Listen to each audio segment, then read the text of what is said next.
Les grands dirigeants se distinguent par leur vision prospective. En la matière, l'on peut dire qu'Henri Konan Bédier, le président du PDCIRDA, est en avance sur son temps. Les restaurations opérées portent leurs fruits, un homme qui a un grand sens d'anticipation. Lors de la célébration des 75e anniversaire d'existence du PDCIRDA, le président Aimé Henri Konan a annoncé et promis des réformes en profondeur. Quelques petits mois après, l'on peut dire qu'il a tenu ses promesses de laisser un parti solide à la postérité. Aujourd'hui, le PDCIRDA est formaté pour tenir face à tous les vents contraires et offrir à la Côte d'Ivoire le nec plus ultra qu'un parti politique puisse le faire. Aujourd'hui, le PDCIRDA est le seul parti politique qui a su faire sa mue, ses réformes et se projeter dans la modernité et l'avenir sans bouleverser les équilibres.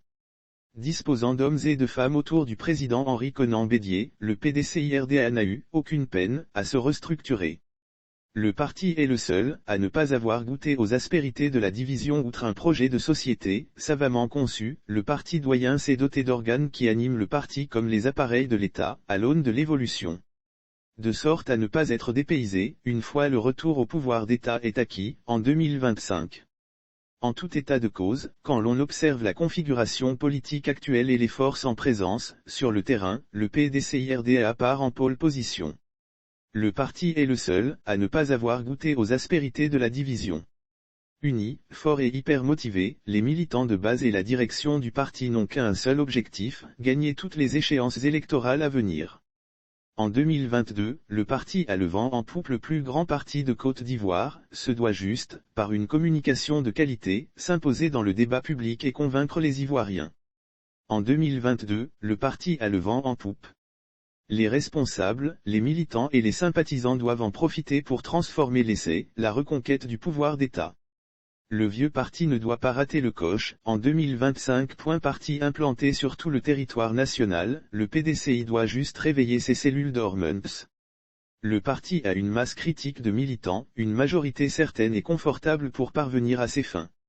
La situation au niveau des autres partis politiques, ce qui n'est pas le cas pour les autres formations politiques dites majeures.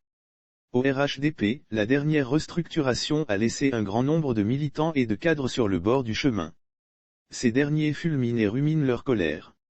La plupart des cadres PDCI qui ont cru en un avenir meilleur, sous les couleurs RHDP, ont été royalement ignorés. Les plus chanceux n'ont eu droit qu'à des strapontins et portions congrues. Lire aussi municipal et régional, PPACI, RHDP et PDCIRDA ne vont pas se faire de cadeaux et il y a fort à parier que le chemin du retour tente certains d'entre eux. Les contradictions larvées minent le parti qui semble avoir opté pour un retour au RDR ancien. Il n'y a qu'à voir la nomenclature des cadres qui occupent les postes clés et stratégiques pour s'en convaincre. L'ancien FPI qui s'est implosé et explosé en trois têtes n'est plus un foudre de guerre. Le PPACI qui fait figure de parti, relativement outillé, a encore du chemin à parcourir et beaucoup de preuves à faire. Le PPACI qui fait figure de parti, relativement outillé, a encore du chemin à parcourir et beaucoup de preuves à faire. Le PPACI a perdu des forces lors de sa scission du FPI originel. Il lui faudra, quasiment, une décennie de travail acharné sur le terrain pour atteindre le niveau d'un parti capable d'accéder au pouvoir d'État.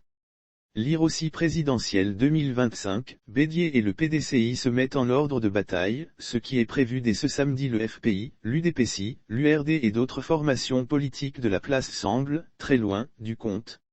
Le management intelligent et visionnaire du président Bédier porte ses fruits. Le parti est debout et prêt à retrouver ce qu'une quémerie de comploteurs lui a fait perdre, injustement, le 24 décembre 1999, le pouvoir d'État.